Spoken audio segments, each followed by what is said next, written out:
Okay guys, this morning I want to talk a little bit about Matrix and the latitude and longitude.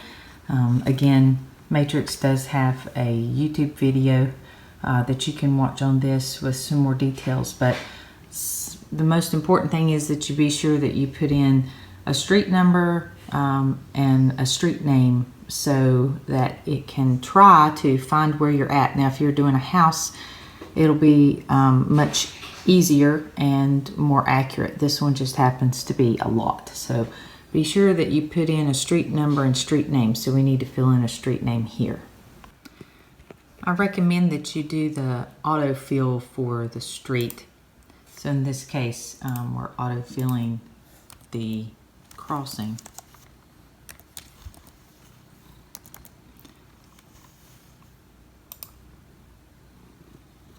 Run search.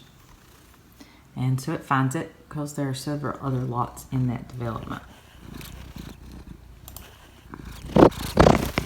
Okay, so here we can see that come up and we've got the crossing in there, but not found on the map. So we'll need to set the latitude and longitude manually.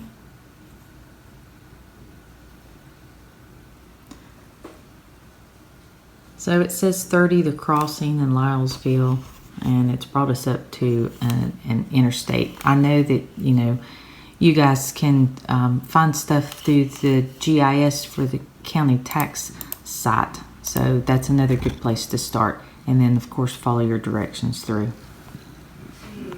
So you're still, it will not find the crossing. So you would know the directions to the home. And in this particular case, the crossing comes off of a road called Pansy, and it's P-A-N-Z-Y. So here, that's where we would try to locate street address Pansy. Okay, so again, this is a good example of one that's difficult. So we've put in Pansy, and it can't find Pansy Road either.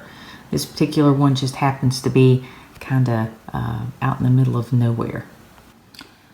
Okay, so in this instance, when it won't find Pansy, you have driven out to the property, and of course you've kind of done your research on how to find it. In this particular case, we had to use a GPS address of 475 River Bluff. So I'm going to put in here 475 River Bluff Road and see if it can locate that particular address. And it does. So that way, if you know a GPS location that you used to find the property, especially when it comes to these vacant lot listings, then it's good to go with that address. So this is where it brings us to with the 475 River Bluff, and we hit locate. So then you can zoom out on the map, and because you know the property because you just listed it, you would be able to know that coming in here was your Pansy, and you also know that this is the subdivision because you can see all the platted lots. So in this particular case, if we know our lot location based on the GIS map that you have, and also the plat that you have, and the deed where you pulled that, you'll be able to zoom in and know, and I know, and you would know as well because you've done your research on it, that this particular one here is lot number 30 of the crossing. It's this one here. So now you need to place your pin. So you click Place New Pin. You come over to the map in the center of the lot and you hit it.